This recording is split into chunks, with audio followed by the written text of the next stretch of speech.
c'est maintenant clair.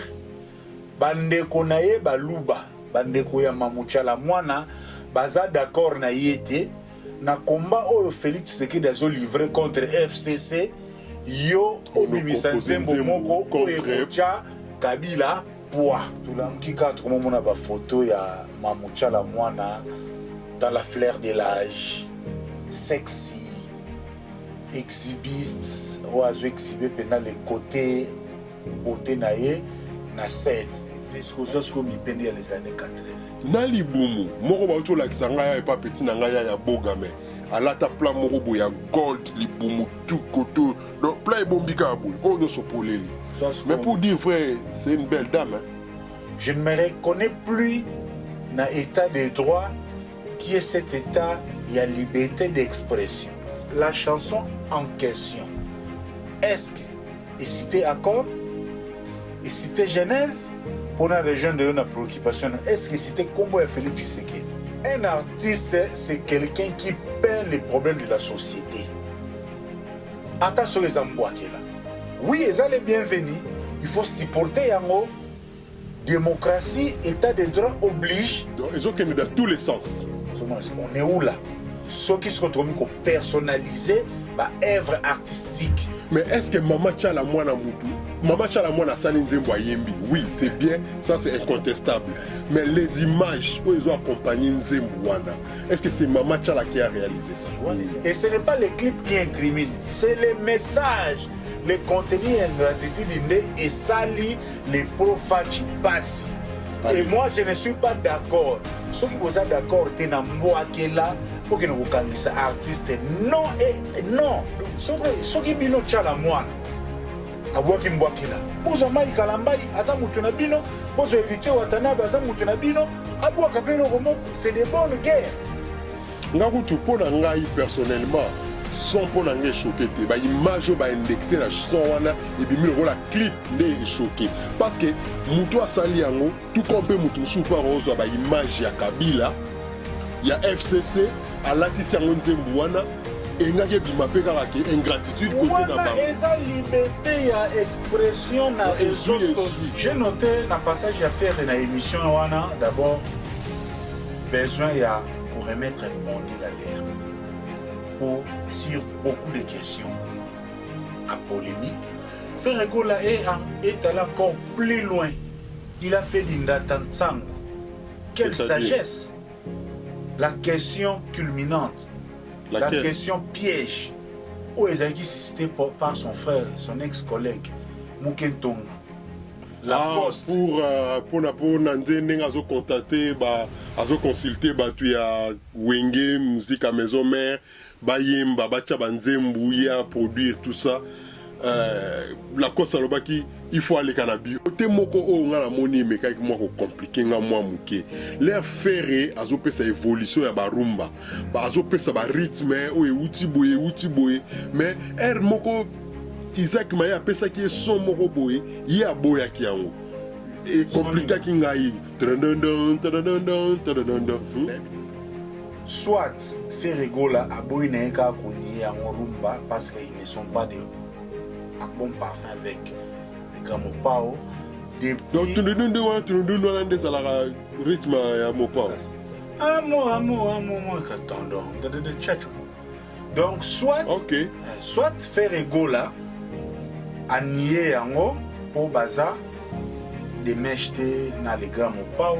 Pourquoi Bamindele la chronique internationale a peint Papa Mba comme le roi de la roue. L'air je peux faire la rose en arrière son côté. Et si quand on fait de l'espoir avec une magistrale, il sera minimiser français. En tout cas, minimiser français, à l'objet de la complexité, de la langue naïté, de la normale. Le problème naïté, c'est le message et les kaki. C'est la RTLC qui nous a pondu la valeur pour la chronique. Mais l'air toqué la libéralisation et la média. Toyé la télévision privée. C'est en ce moment-là que le dérapage est banni.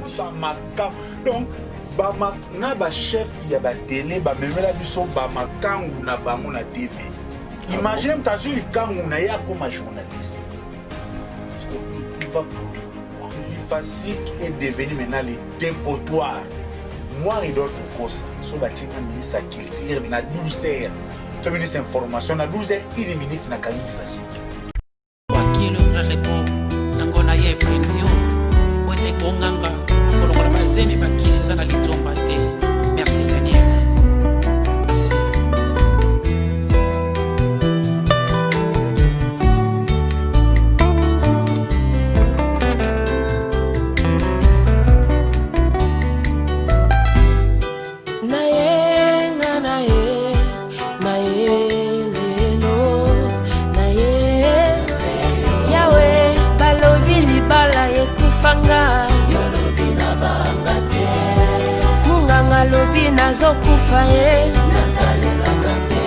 Ngayoyo baboti basi bakufanga kala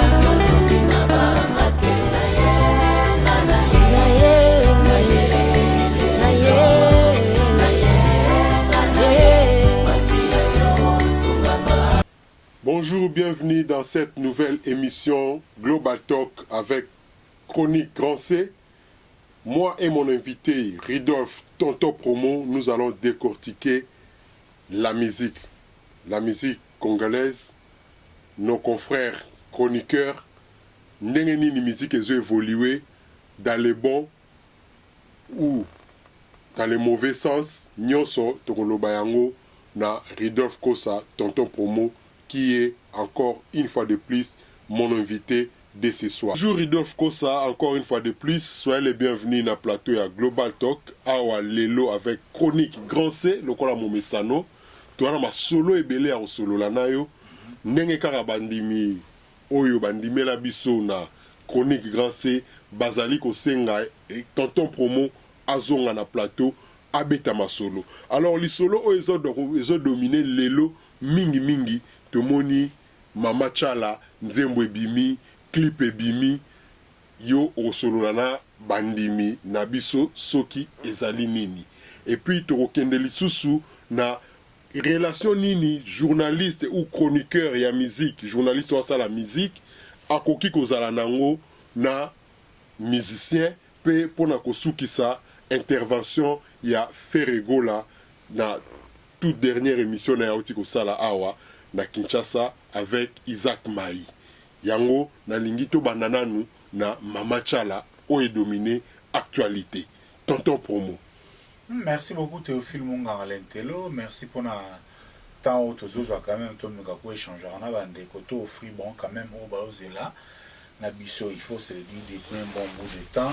On salue vraiment l'éveil médiatique où il commence à la à Londres et quand même il faut se le dire sans fausse modestie. On peut maintenant compter l'espace médiatique congolais quand on prend Kinshasa, la France, États-Unis, Afrique du Sud. Quand on cite Londres, on peut avec modestie citer Ridolf Nkosa Tonton Promo et Théophile Munganga dans différentes plateformes, que ce soit Global Talk pour vous, que ce soit Congolese Business and Events, pourquoi pas Global Talk na YouTube et Tonton Promo TV en Internet. Nous en sommes vraiment grés. Incontestablement. Vraiment, ça l'effort à la hauteur de leurs attentes. Quand on lobby, Mama Chalamwana, to film Munganga Lentelo, Tonton Promo, PC là. Biso à la honnêteté et puis objectivité, être honnête. Mama Chalamwana, il y a la vitesse d'éclair. Il y a la vitesse vraiment internet. Si tu as enregistré l'émission, on n'a pas vraiment des éléments suffisants pour vraiment t'offrir trop décortiquer en profondeur. Mais avec les PO, vous allez bien nourri. Et donc, à première vue, dimanche, on se réveille. On a la première vidéo. Il y a une conversation audio. Et après, je ne suis pas tribaliste, mais les côtés chilouba na bunginzela. Mais écoute, c'est qui tout le cas interprète. Donc les comiques ton na kaka. Je me trouve na choisi tout comme bichacha na bois qui na page. Mais batrika qui est parce que bandagi luboso comme si contrat moro boye ça la nzembo famille. Yeah.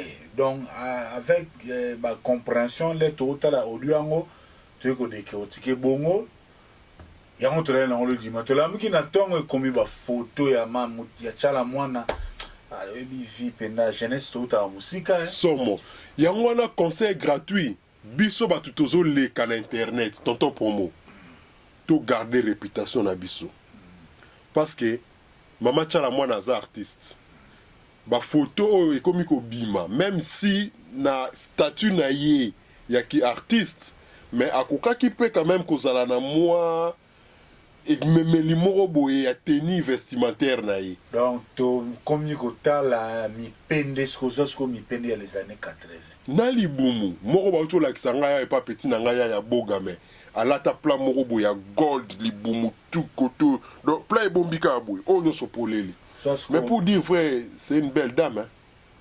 wana ozo risqué pour ressusciter musée Kabila esika kufa na etika pembe na kinya que son âme repose en paix baza parmi batu oyo basavoura beauté ya mamuchana on ne le dit pas pour faire du mal à Claude Machala Limbingazor donc ça a besoin d'un parcours na ye mais pour nazonga penda ce qu'on a continué donc tout l'amki quatre comme on a ba photo ya mamuchala mwana dans la fleur de l'âge, sexy, exhibiste, ou à exhiber pendant les côtés beauté naïe na scène.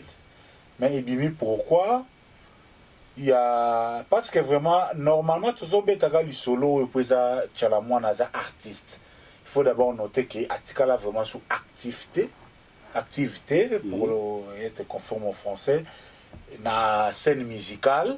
Atika na réputation na ye la reine de Moutouachi oyo asala Evrezali a se positionné na ye ce qu'on a aura na ye wana akoma na positionnement moko na espace politique comme leader moko ya basi otoyebi quand na ye eza PPRD les autres sont associés na FCC mais l'aîné du problème eza écoutani skoyo na contexte politique et puis ça bon peut-être c'est un émission culturel mais les débats s'est invité dans la culture parce que Moutou toujours le blazer artiste ouais.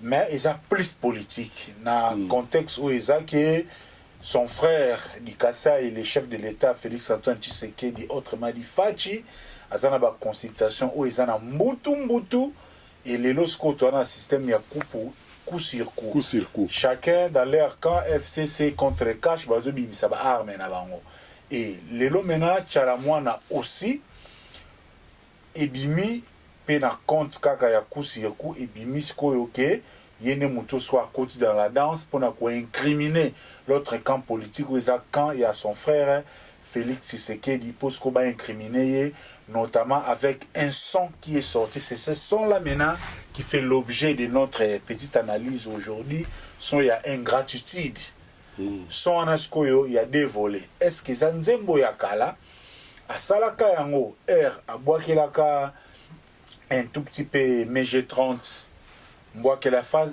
pas c'est faux c'est le dire Tchalamouana bien que tu vas être activité l'air américain azongela azwaki sous goût avec MG30 oui MG30 qui pousser donc départ il y a MG30 pe un moment et choka qui nzembo moko ya ba Jean ya ba Kolibé je n'ai plus bonne souvenance l'aime sous ba baboni na sonde bazakambika maile bakoyedenga na ba commentaire kuna je n'ai plus bonne souvenance et makabongo ngole na sous son ingratitude on a échangé te dit oh est-ce que ezate na coulisse solo la ki ezanze mumoko te bima kala ba yembela MG30 MG30 alongwa ka po chokaka e soit disant pe MG30 akoma ko bima na mobali na ye sala ki mana poto des trucs pareils blo moi bongo bima soit disant même bima ko tout que l'air MG30 abwaka Claude Machala Limbingazor mobali ndembinga babatu ba insinuer ngo mbinga mbona ndenga koleza mbinga eloko mususu oyo ba obone bazo batala balinga bongo mino bozate kiono na madebo bazate bazate donc to sauter bango sauton donc pour to continuer bien blomo ya bongo parce mais la journée à lelo auto sans réception lundi l'information est vraie. Il semble que c'est un nouveau son. Soit remixé, mais c'est un nouveau son. Parce que au moment où nous disons, à titre d'information, Mama Tchalamwana a interpellé. Aza interpellé dans le service, il y a ANER. Pourquoi elle doit être interpellée? Il y a fait les commentaires, nous les au moins un peu. Aza interpellé dans le service, il y a ANER. À première vue, il semble qu'il y avait aussi un dossier à commission de censure. Nzembo yango ezaki autorisé, et à même moment. Ah, mais Makiango ezaki autorisé, mais ebimi quand même. Yeah, Nzembo ebimi, semble-t-il, pour sensible pour Ftakar, on a défaut info, il y a demande d'autorisation. Parce que ça, c'est la loi. Quand on est artiste congolais, quand vous voulez publier dans l'espace congolais, il faut une autorisation en amont. Semble-t-il, comme ça, sensible peut interpeller, parquet, interpeller pour un défaut, il y a autorisation. Et l'autre volet aussi, quand on a interpellation, il y a commission sous parcelle. Comme il y a un maillon, il y a un régime passé, au FCC, nous savons que très souvent, d'abord colonialiste tika, après comme moboutiste, après comme bakabiliste, et ça n'a pas historique moins compliqué. Donc, ça dépend à pouvoir. Mine de rien, sur le mot fouillé, bon, il y a vandaka, moi, on a mon bazan à greffe. Donc, il y a l'information. Maintenant, si on veut en venir aux commentaires, j'espère peut-être l'air émission écoute à Tchalamon, on a soit ici à Bimi, bien soit à Bimi, mais l'air toujours enregistré à Bimi Nantéaza, n'a interpellé dans le service. Bon, instruction, ils sont secrètes, ou ils ont Bima, ou on a PC des informations sur les Bimi, soit il y a parcelle, dans le Kambouya, censure. Parce que nous avons liste, on a 4 misous, où il y a des Congolais, de tout cela, normal, tout cela, n'a tchakiruma, tout à la base, c'est nios. Ce qui est vrai, fort, il y a audio en Bimaki, c'est maintenant clair. Bande konaye, baluba, bande koya mamouchala mwana, baza d'accord na yete, na combat au Félix Tshisekedi azo livré contre FCC, yo obimisa nzembo moko contre Kabila poa wana bandeko na ye. Qui dit bandeko ne baluba, on assimile aussi IDPS et tout ce qui partage les points de vue. Mais il faut qu'on notifie que awa tout ça la tribalisme était tout ça la en réalité n'a rien à voir na mamba tribalisme. Bazo comprendre. D'ailleurs, biso on a quand même la chance depuis tout ça la makambo yo et talaka ba warrior ba se planabine. Danger. Barakanda main, bah y a que tous objectifs. Donc très bien. Et écoute que ndeka tolo baboué chacun s'est tiré à cause de la conclusion naïe. Right. Donc je disais tantôt que Bandeko, il y a Tchalamon à Baza d'accord, il n'est pas le seul dans les contextes. On incrimine aussi Moïka Sanji. Donc on est à Kassai. Il y a Kassai. Donc pour na bango, wanazo c'est basé na audio wana d'abord et na onyo sotoyibi. Et Baza d'accord pour eux ils devaient soutenir leur frère Félix Tshisekedi na combat au Azanango na FCC. Mais moi maintenant mon point de vue personnel, dans ma petite formation de juriste, nakoloba d'abord que oyo ebandoloba Socrate quand je vois que bakangi Tchalamwana pona nzembo wana, franchement j'ai la nausée.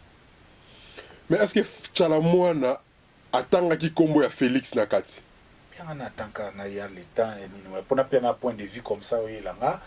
Donc j'ai vraiment de la nausée. J'ai de la nausée pourquoi? Parce que je me reconnais plus na res publica. La chose publique, la chose de tout le monde. Je ne me reconnais plus na état de droit qui est cet état, il y a liberté d'expression. Tout qui n'a pas volé nyonso. C'est très bizarre qui est là. Ingratitude, parce qu'on incrimine Fachi à respecter l'accord de Genève, à respecter Nairobi, Kamere Azana en prison, et les lots à Zobeta Kabila Mosinjo par rapport à Bakor Nabango. Ça, on connaît. Mais la chanson en question, est-ce que est cité accord? Et cité Genève? Pour la région de la préoccupation, est-ce que c'était Kombo et Félix Tshisekedi? Non, pas du tout. Un artiste, c'est quelqu'un qui peint les problèmes de la société. Attention les Ambouaké là. Oui, ils sont les bienvenus. Il faut supporter Yango. Démocratie, état de droit oblige. Au vent de na palais, na maman Denise, bozo melati, mais au qui prennent ingratitude. Ils ont ici au peuple Momoto. Ce que c'est ingratitude, au changer. Ce que c'est ingratitude, au continuer la consultation na yo. Vous avez vraiment quand je vois bah makambo oyo, oh bah ebinga, je n'ai jamais partagé les points de vue du FCC, mais tout ça la République qui a lobby. Parce que vous savez, la loi est impersonnelle, la loi est générale. Bah ça la loi est sur mesure. Au moins les mêmes gens, oh bazo condamner nzembo wana ingratitude. Mais ceux qui aillent les lots na cash, toi on a payé de la nation. Ayembi ke ingratitude, oyaka na babot, to yambayo na mboka oyo, okomi na mbongo, to pesi yo olive, allez ba kote nzembo. Donc ils ont qu'une dans tous les sens. On est où là?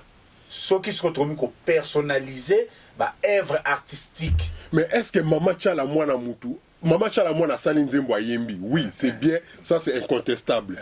Mais les images où ils ont accompagné Nzembo Wana, est-ce que c'est Mama Tchala qui a réalisé ça? Mama Tchala Mwana n'a pas fait de clips officiels. Le son est Mama Tchala Mwana. Il y a un qui s'arrêter dans le son.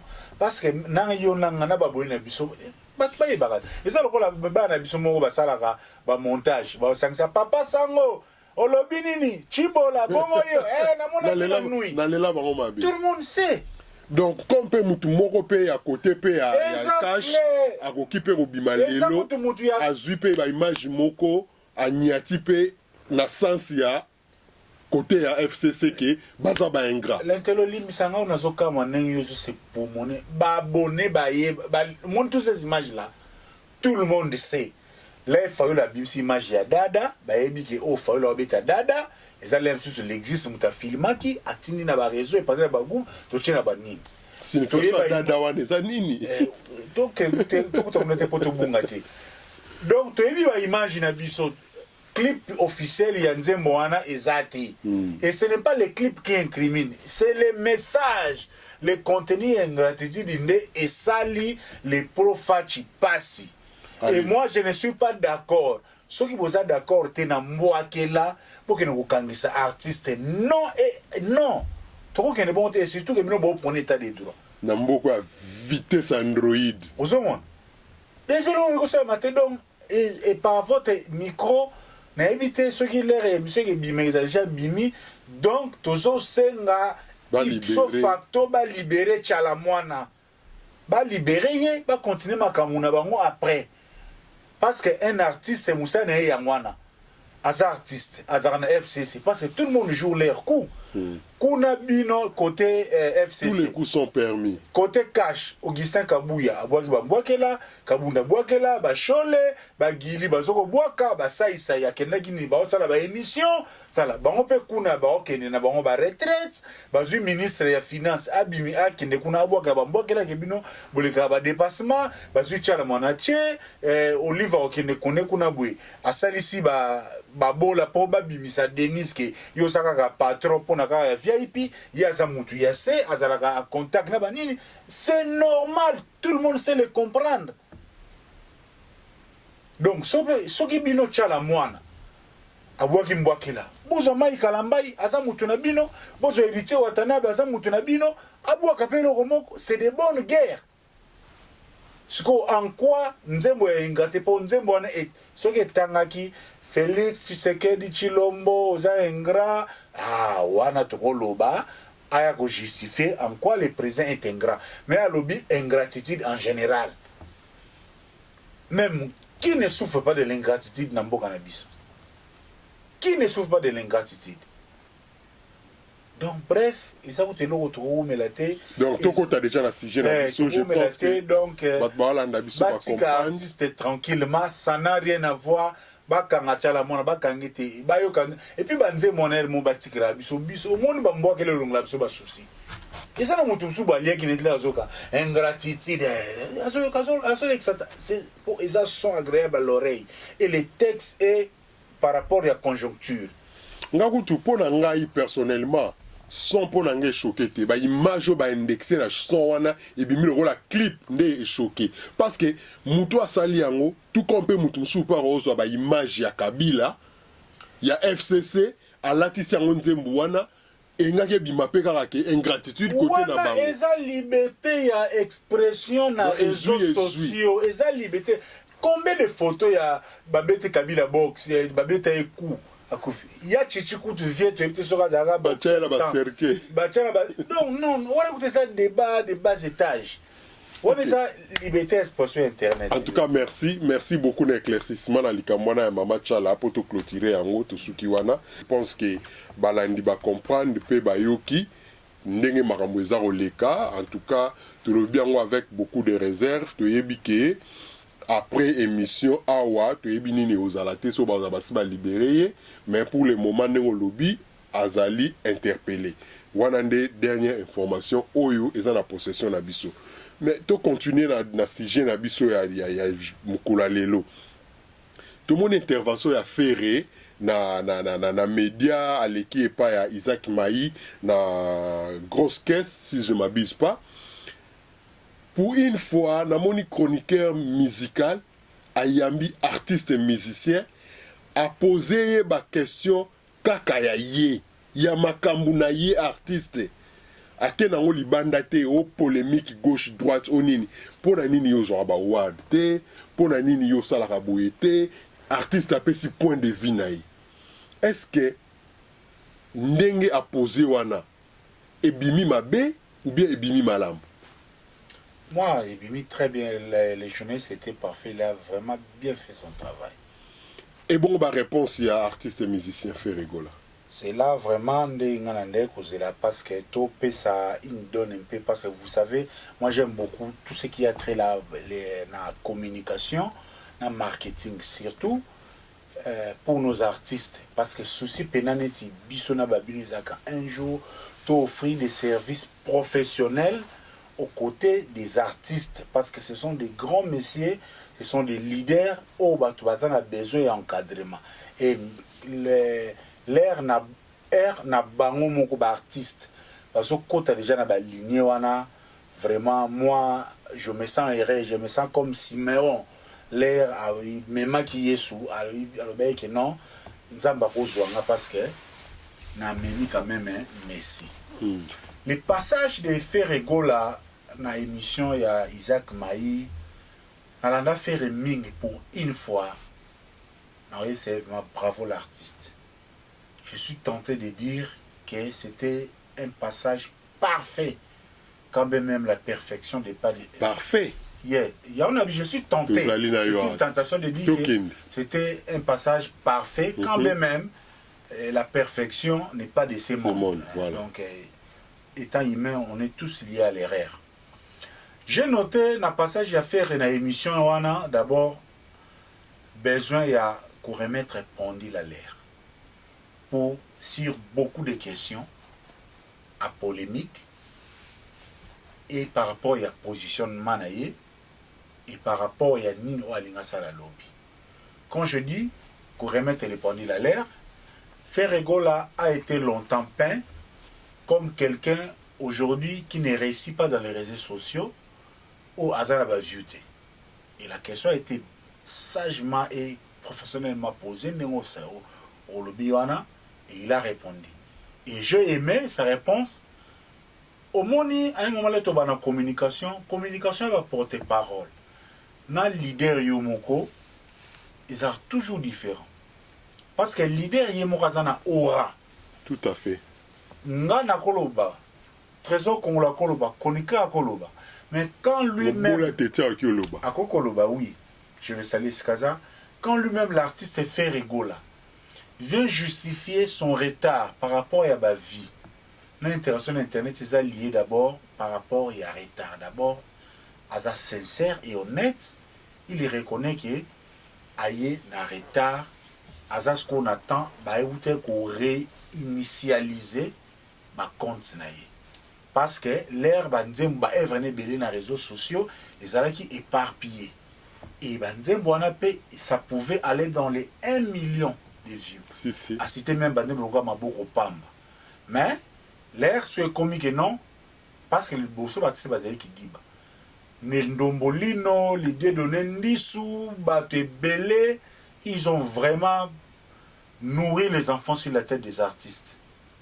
Parce que, Baptiste basé qui giba, bon, c'est la CD, bon, c'est la TV, alors que ba die de Nendisu, Ndombolino, bazo te kabilo kuna bango na monétisation il y a YouTube. Ils gagnaient de l'argent sur ça. Lorsque les artistes se sont réveillés, créer YouTube personnel. Je vais conseiller le rôle à tonton promo. Il fallait maintenant qu'on répartir à zéro. Quand on répare à zéro, d'abord il faut protéger toutes les chansons. Parce que Mouto a tché yango, beaucoup man a droit yako, longola yango, bisika nyonso ezali, et comme on a compte moko. Et tant on a ésué tant, ou un peu en retard. Et l'air à Yewana, ben bazali déjà quelque part. À justifier que, mais les lots, ils sont quand même bons. Fait que moyennement acceptable, acceptable. On dit que le jugement, ils en ont millions. Les lots coûtent, regarde, ils en ont millions. Donc, même acoustique, ils en ont plus de 2 millions, quelque chose. L'artiste se rattrape et continue à se rattraper. Les lots peut-être fait rigoler à quoi souffrir dans le nombre d'abonnés par rapport à niveau naïe. Le nombre d'abonnés, ils ont en dessous de demi-million d'abonnés. Ils ont collecté dans le profil naïe comme artiste dans le Biso. Mais il a bien justifié, lui il a pris les risques, le prix des risques de réinitialiser ses comptes à Banda à partir à zéro. Et Azan a raison parce que avec les réseaux sociaux, ils ont payé ma banelle lotilobi. Alors on a une émission avec ta concert Bibi Waifa et quand il fallait aller dans le lobby à 10 ans, ils ont su y amoter. N'est-ce pas, ça 3 ans l'air qu'on fait bandi qu'on attire dans les réseaux sociaux. À Poussani. Donc, même faire rigolo, s'il garde les caps, quand même il est revenu à zéro, lobby a recommencé à battre. Et j'en profite pour donner le conseil à tous les musiciens. Sur la chaîne YouTube Moroboui, au Gérard Kiango Mabé, ils ont fonctionné bien, Kubukanate, Kanga Yango Bandela. Nous aussi, on a fait. Na chaîne na Globo Tognel aussi ça a plus de 5000 abonnés. Na chaîne YouTube Potomakam. Bato bamona yango te comme 6500 abonnés. Kata yango le lot tonto pour moi TV. Ils ont 265 abonnés. Mais 10 mars 2021 tozonga topesa sous banom parce que on connaît la matière. Toujours apprendre un peu bisogno c'est le bataille non bi.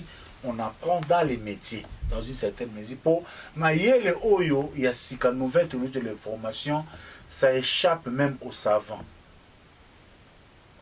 Donc, faire go la côté a raison. L'imsanga, ils sont au katanga pour côté la zone temps l'insumulaï.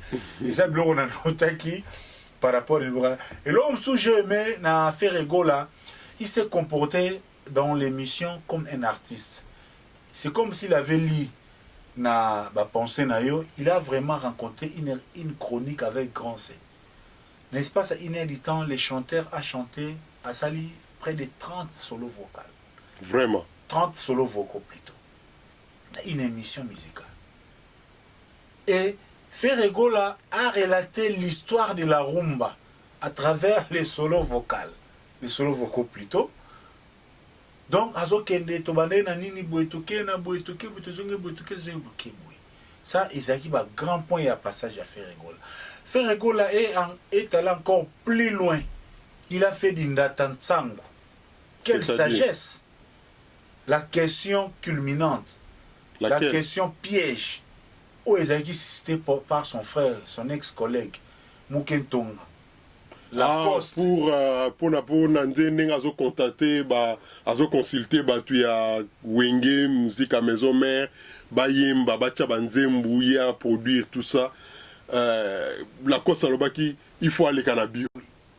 Théophile Munga Lentelo, j'ai vraiment aimé la sagesse de l'artiste parce que la cause nenga kenela ki na onde to ebeli bandoleman na biso mais faire penal l'hôpital.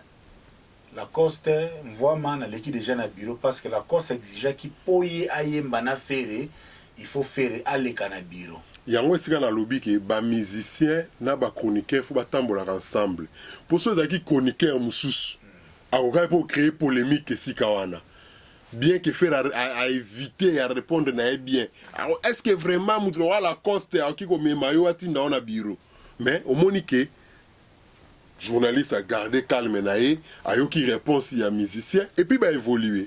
Coup de chapeau à Isaac Maï. Grosse caisse. Grosse caisse, bienvenue dans les clubs de l'objectivité, bienvenue dans les clubs de la promotion de la musique et bienvenue dans les clubs de la chronique avec grand C. En tout cas, cette sagesse-là, c'était vraiment à saluer. Ça vaut la peine, en tout cas, M.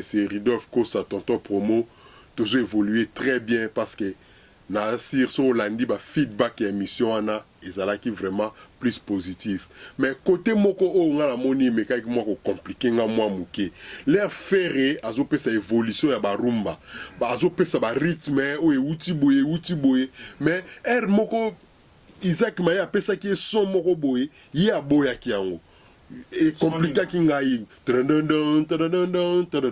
na habité son la joie bien est-ce que on est rumba ti wala ngala comprendre qui en côté est-ce que ezala qui bon yo mona ondengeni bon objectivement parlant et cause on a des hypothèses soit Ferregola a boyne ka kuni en rumba parce qu'ils ne sont pas de à bon parfum avec les grands Mopao depuis donc tu nous donnes des salara rythme ya Mopao amour tendon de tchatchou donc soit soit faire égola à nier yango pour baza de m'acheter dans les grands Mopao soit aussi si les plans techniques Azan a raison parce que des questions techniques limita malheureusement les personnes qui parce que moi aussi avant la émission tout ce que j'ai dit ici je m'informe et je me ressource en passant les côté artistique moto moko a ressource à la vie juna mumbafu big one que je salue le sola c'est la belle makamusu na reçoit pas na sola na mingi na sola pena beljano na sola na venza nzaedio donc on a vie belé y a mon alem sou qui analyse tout ça là ka ata ezaka d'accord pas pour tout le monde mais ils ont quand même nzela ils ont la place là mais dans une certaine mesure et cause à la paix côté technique on a raison parce que Kofi moi le waka ya zana tchatcho ya zana rumba ti mais to kozonga mais la musique on to benga ka rumba kaka tu ya kaka tchanga tamata donc confirme-moi le bar déjà azana tchatcho or tchatcho déjà et bimaraloko la dérivé ya rumba parce que mon ba style et pour les musique da art évolue vous mona ata tout monde ata mamni ba uti soki jazz pop R&B tout les noms comme ba rock ba beat mais ça a toujours une base moko bouillé au ba rythme c'est ressourcé d'ailleurs coutou en passant je salue mon vieux Wechi ici en Belgique, tu as sonné dernièrement. Au moins même dans le Italie rythme. Normalement, là dans le battu que la culture, tout ça na diamant. L'état lélo, j'ai dit, je regarde la caméra, décider ce baza. Il faut ça là, n'appartement qu'il tire na biso, enregistrer tous les sons ya tribu na biso. Parce que son son base moi rumba le grand calé azala ba muluba asangisaki autaki like rythme ba luba ona wa bloc azongi na kiba yanga bimisa rumba lelo to an intérêt lelo musique son comme enregistrer toko rater un jour il faut ça vraiment avec le gars souci cassé ya ba Ray Lema ba Mike Munan ba dance faut ça là ba enregistrer tous les sons ya bakitien bakipena ba mboka bazui ba sona muno kijetena folklore bazui yango papa bazui ba crypté yango nzambi ko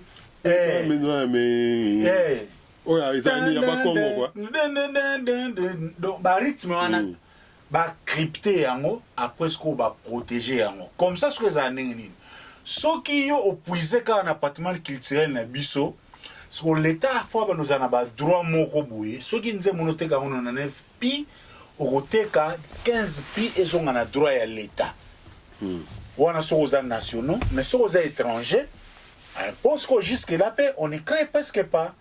Donc pour nous nation appelée na sujet na biso l'air faire à lobby qui à reconnaître yango na rumba te, c'est un sujet très technique que je ne peux pas me prononcer vraiment aujourd'hui. Mais il y a seulement une chose au Manaka moi. Pourquoi Papa Wemba, quand bien même il avait joué des rythmes variés, lorsqu'il est mort, Babenga qui est roi Yarumba. Alors que nous, dans notre connaissance, dans notre opinion générale, Tebi Kofi Aza plus rumba que Papa Wemba. Mais peut-être Papa Wemba parce qu'il a toujours propulsé à amener la musique plus dans le niveau international. Oui, il y a une représentation, mais dans le technique, tout ça, le rythme, c'est Papa Wemba. Hein? Papa Wemba, il est à Beta Barumba et puis Papa Wemba est passé par Afriza. Aux monde. Mais nous, tout le rumba, on est vivant quand même. Papa Wemba a une musique nyonso. Mais on a mis lobby. Pourquoi Bamindele, la chronique internationale, a peint Papa Wemba comme le roi de la rumba? L'aime peut faire la rose à la raison côté wana. Parce que tout le monde a raison, l'aime peut faire chacho, ils a boyé, ils a boyé n'ont évolué. Donc on a peine dans coca débat on a été être honnête. L'équipe a cassé ça le gros mais Tokozonga parce que Tozolinga les 24 avril 2021 na hommage à Papa Wemba comme artiste formé au le plateau roulage avec vraiment des techniciens tu vas vraiment rumba izani bavaran ça vraiment ça c'était côté mon positif mais pour n'acheter encore dans intervention il y a fait rigola j'ai noté comme si fait rigola aussi Alinga joué na faiblesse mon gros et a fallu Poupa. Laquelle? Ce qu'aujourd'hui, la dernière sortie médiatique il a fallu Poupa. Parce que bon, on va dans la même démarche. L'air il faut qu'on réponde à la question. Ce sont des gens où ça va émission facilement. Pendant tant que la vide, il y a beaucoup de questions où il y a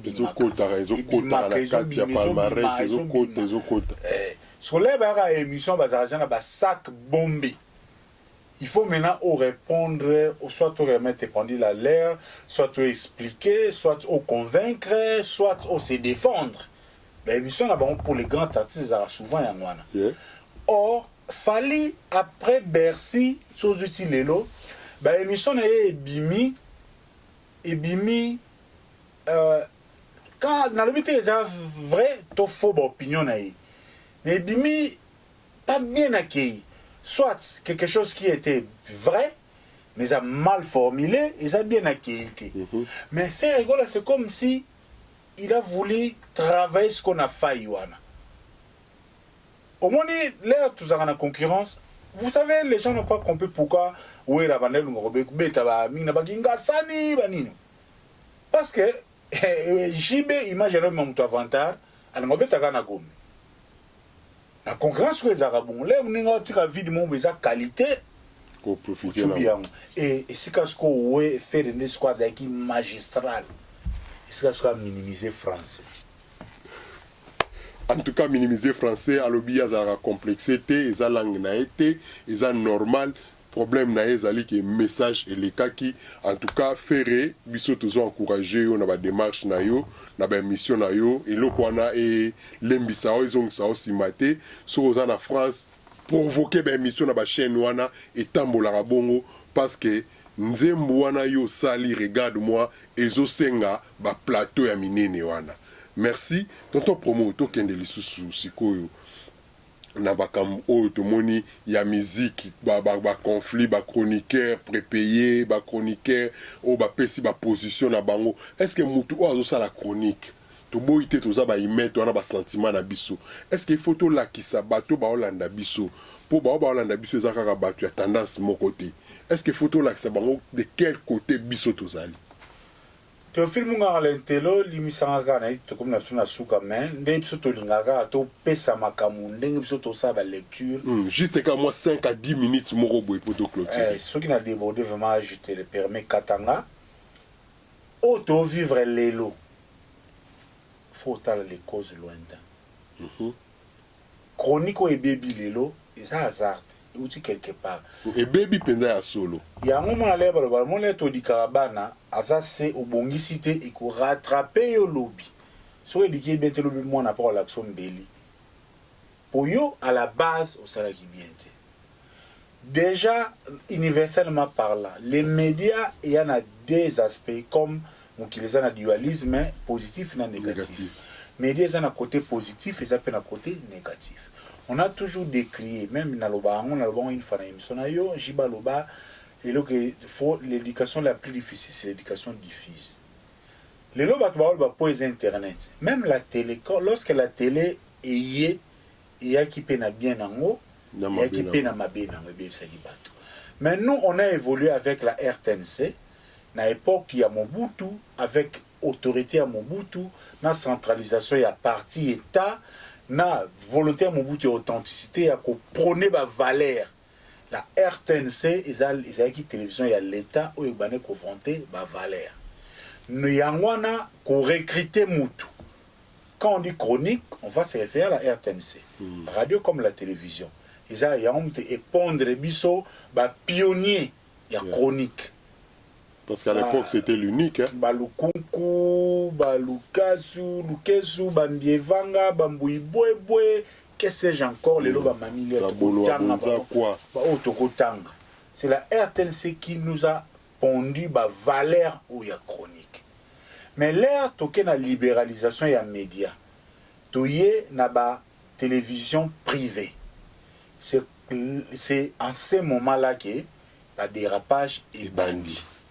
Ceux qui ont tali aux zones si on est au moment qui sont mon chaîne privée antenne A et bimisa pena bata buzo bate ragape et bimisa pena bata buzo bate mais sur bando qui est TKM bandara bien parce que les ara chaîne privée je crois Bajin Pongale Bazalaka je crois mais sur aujourd'hui canal kin des bandits pena buzo ba il y a bien là on qui ba mirador papa ce que zoa bango nyonso o ba bomba ka ba tos ana poto ki baza ba journaliste ba chroniqueur o lelo bazoluka basa la leçon na ba journaliste internet oubliant que ils sont les pionniers de la médiocrité tala banka tala omoni ba journaliste zo ba chama ki lelo tunaka tala chaîne soit à antenne A aux amta valeur soit à raga aozala na valeur mo muke raga ba comme ko bebisa na biloka matu na ba poudre ba jeune sa raga ba makasi na ba poudre à l'heure au kega ba canal kino ba miradoro ce qui ba nini médiocrité na médiocrité parce que ba chaîne privée na biso ba ne ko recruter si bas un abonné ba entreprise privée parce que bon futa ba tuté donc ba qui peut la français ba réglementation nyonso ya média taliban il suffit oyebolo ba français ba zuyo et puis talaka ba chaîne on isalaka mwana boss mutazaka DG mwana boss wana ata yebine ma média te ata que na facilité c'est lui qui recrute au rade ba boka ba ora Christelle Moko Molière enene Muzito enene Mwabilo ezaka donc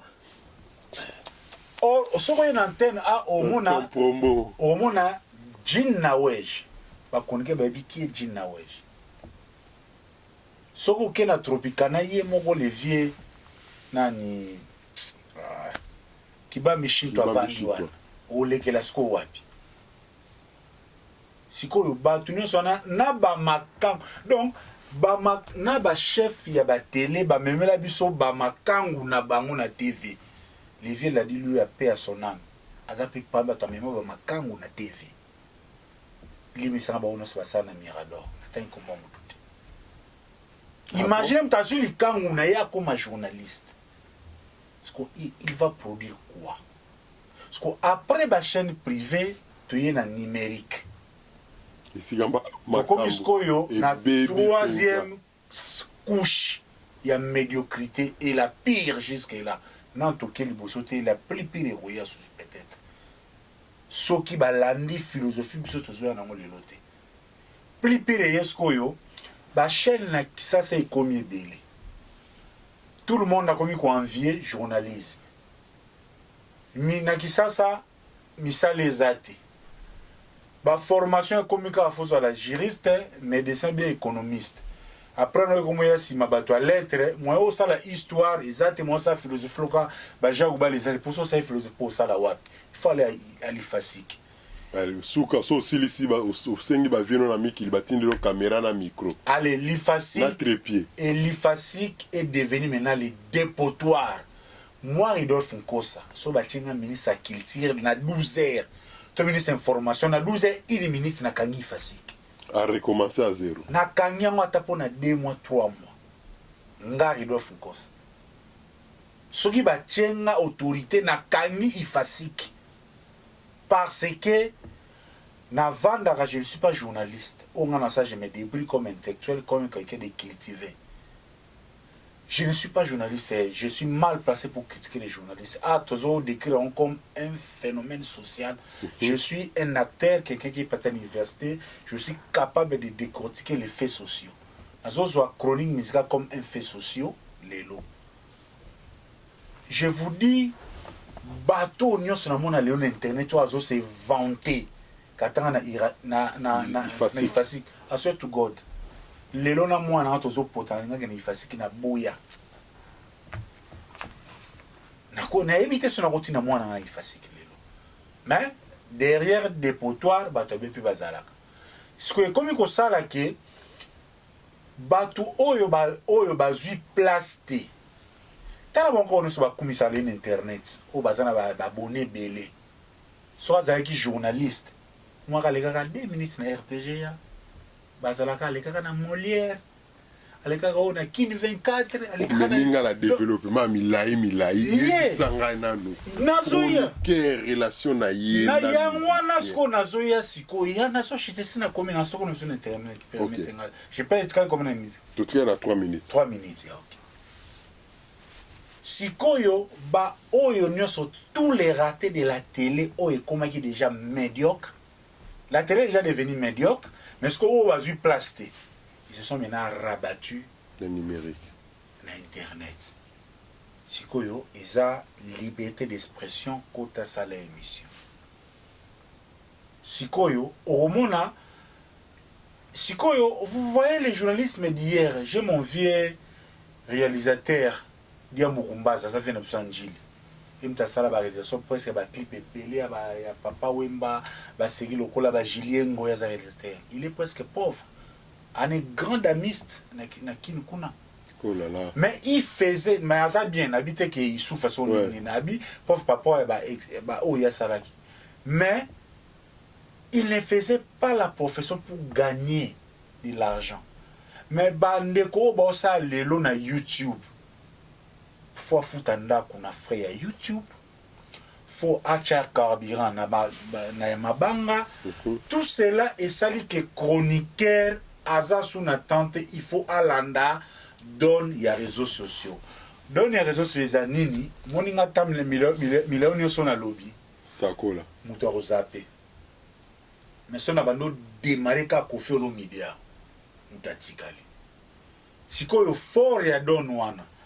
Ba titre attirant ba parti au bazo ils ont choqué parce que mon internet bien en haut ils en a son sûreté ils a le coup la brute et oh ne ce qui n'a rien côté pays et bimé qui tala ka ba vidéo Chantal Bola na liste comme ba 2000 siko nos frères au ba na chronique musicale na YouTube ba koki ko ça la décision entre tentation pour gagner mbongo na émission na kosala musala comme chroniqueur.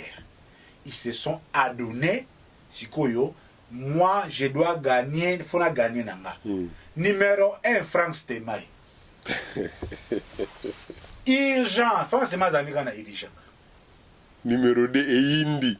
Te nazo le bon, to sur le tout ça cas d'espèce. Numéro 1, Frank Stemai zanika na urgent. De ce mon urgent oui déjà que imagine Frank Stemai na okeli na mission ya Koffi ya kateleto ya Keba Mwana bandana. Jordan Kousa. Jordan Kousa. Na okeli Jordan Kousa mawa. Ah bon? Jordan Kousa outi poto. Na baxé le 10 minutes mususu. Jordan Kousa a outi poto. Émission combien lengi? Côté on est ce qu'on va entendre. Jordan Kousa outi poto. Alexis Batin bila bimsaka œuvre te. Asali ba sona e papa esili. Ayekin. Pour la promotion. Pour la promotion. Ba ebelo wa ko sala ça ba clip là msoupé par le moment a robenga ba acteur a donc a trouvé a kelo parce que a trouvé a exploité opportunité aux anaki. Mais Frank Stemai a sali si Jordan Kousa émission il y a 2 heures. J'ai dit bien 2 heures. Mais balobeli eloko oyo Jordan Kousa même pas 5 minutes, pas plus de 5 minutes. Jordan Kousa en pleine émission à Léli Franck. Est-il possible? À Léli Franck Stemai Erni Togolobelani Nanga. Marambozo Bessa à solo. Émission ils ont sa chaîne Afrique Info. Franck Stemai Ebani Topot, on se connaît.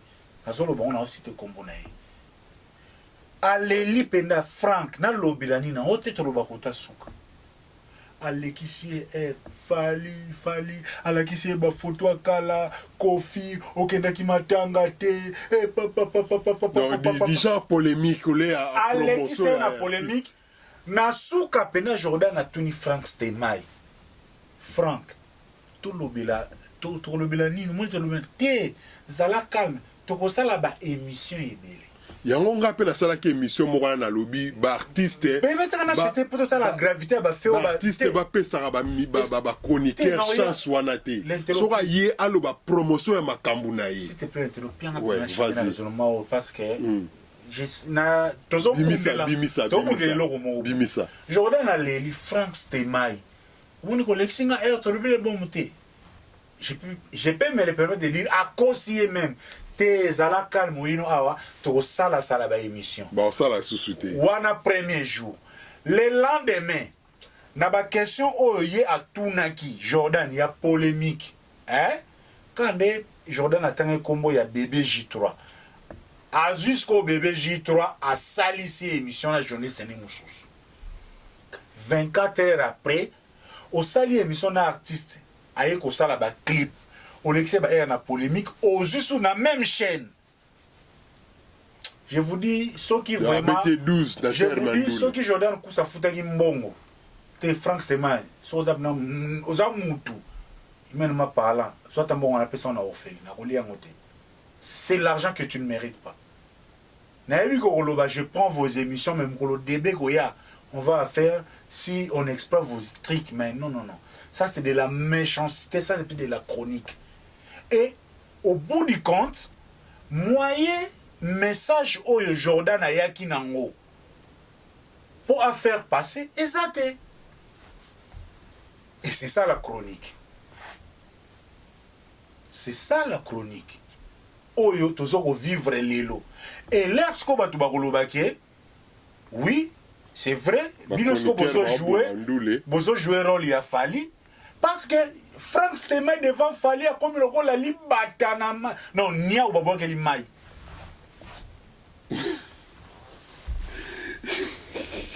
et pas Jordan il est et là non Tonton Promo, merci. Na moni vraiment comme ko mata to rejoindre prochainement une émission mususu pour te clôturer au Lobinini. Vive la musique, vive la chronique musicale, tout soutenir l'artiste, tout travailler pour la culture, on retient sur la culture, qui nous a gagné. Merci beaucoup, ba dédicace. Merci à tous nos abonnés, on nous balinga abiso, donc comme vous le gâté dans mon na minute yo, si porter donc tous ça régulier, oui kaka, on nous voit c'est pas abiso, pour continuer à s'abonner avec le temps. Tozo Kende, c'est une famille où Tozo ça lelo avec Tonton Promo et Théophile Munganga, l'Intello et tous les acteurs on Tozo Mekato contribuer parce que l'idée c'est vraiment qu'on désenclaver Londres et dedans on est tous en introduction, ce n'est que le commencement du début donc avec l'aide de Dieu et votre concours Tokene Musika. Londres est déjà désenclavé avec Tonton Promo et Théophile Munganga Lentelo. Merci à vous. Merci Nakolanda émission Oyo. Partagez cette émission. Je pense que vous avez vraiment satisfait. Prochainement, tu voyez la bino basije Oyo dominé. Vous allez bien. Vous allez yango na Tonton Promo TV na YouTube p na Congolese Business and Events, sans oublier Global Talk TV page p YouTube Oyanga email Théophile Munganga Lentelo. Merci beaucoup. Restez connectés. Stay connected. Ciao. Jean-Paul Kalema Bishop Cap Matou Aimé Kabangu DJ Ujana Namoni neti na langwe Namoni neti na langwe Namoni neti na langwe Nakomi kokana na longola bilamba Namoni neti na langwe Namoni neti na langwe Bokota, Bokota, Bokota Les regrets Espoir de qui Nana Bambula Tala magambo masange sali Tala magambo masange sali Balie na ngulu palimbelele Lelele Lelele Masamba Lelele Lelele Lelele